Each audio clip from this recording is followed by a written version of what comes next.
Hello friends, வணக்கம் and welcome back to our channel. இன்றைக்கி நம்ம சேனலில் என்ன வீடியோ பார்க்க போகிறோம்னா, கத்திரிக்காய், முருங்கைக்காய், மாங்காய் போட்ட ஒரு சுவையான இன்ஸ்டண்ட்டாக செய்யக்கூடிய சாம்பார் தான் செய்ய போகிறோம். வாங்க எப்படி பண்ணுறதுன்றதை இந்த வீடியோவில் பார்க்கலாம்.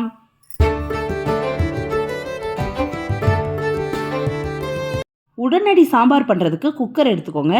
அதில் 2லேருந்து 3 முறை கழுவுன கொஞ்சமாக துவரம்பருப்பு எந்த அளவுக்கு தேவையோ அந்த அளவுக்கு துவரம்பருப்பு சேர்த்துட்டு 10 சின்ன வெங்காயத்தை தோல் உரித்து சேர்த்துக்கோங்க.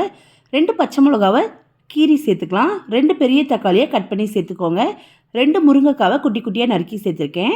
ஒரு மாங்காவை 2ஆக வெட்டி சேர்த்துருக்கேன். ஒரு பெரிய கத்திரிக்காவை குட்டி குட்டியாக கட் பண்ணி சேர்த்துட்டு கொஞ்சமாக மஞ்சத்தூளும் வீட்டில் அரைச்ச குழம்பு மிளகாத்தூள் 1.5 டேபிள் ஸ்பூனும் சேர்த்துக்கிட்டு குழம்புக்கு எந்த அளவுக்கு உப்பு தேவையோ அந்த அளவுக்கு உப்பு சேர்த்துக்கோங்க. சேர்த்துட்டு தேவையான அளவு தண்ணி சேர்த்துக்கலாம். தண்ணி சேர்த்துட்டு நல்லா இதை ஒரு கரண்டியால் மிக்ஸ் பண்ணிக்கோங்க. நல்லா மிக்ஸ் பண்ணும்போது நமக்கு மசாலா எல்லாம் எல்லா பக்கத்துக்கும் நல்லா ஒன்று போல் சேர்ந்து இந்த மாதிரி வந்துடும். வந்ததுக்கப்புறமா அப்படியே இதை மூடி போட்டு விசில் வச்சு மீடியம் ஃப்ளேமில் ஒரு 4 விசில் வச்சிங்கன்னா உங்களுக்கு சூப்பராக இந்த குழம்பு தயாராகிடும். ஒரு 10லேருந்து 15 நிமிஷத்துக்குள்ளே ரொம்ப சூப்பராக ரெடி பண்ணிடலாம். ரெடி பண்ணதுக்கப்புறமா இதுக்கு ஒரு தாளிப்பு ரெடி பண்ணியிருந்தேன். ஸ்டவ் ஆன் பண்ணி பேன் வச்சு எண்ணெய் சேர்த்துக்கோங்க. எண்ணெய் சூடானோடனே கடுகு, கொஞ்சம் சீரகம், வரமிளகா, வெங்காயம், உப்பு, பெருங்காயத்தூள் சேர்த்து நல்லா வதக்கிட்டேன்.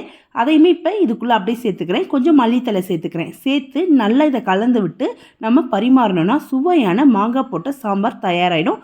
நீங்களும் உங்கள் வீட்டில் இதே முறையில் ட்ரை பண்ணுங்கள். இந்த வீடியோ பிடிச்சிருந்தா நம்ம சேனலை சப்ஸ்கிரைப் பண்ணுங்கள். தேங்க்ஸ் ஃபார் வாட்சிங்.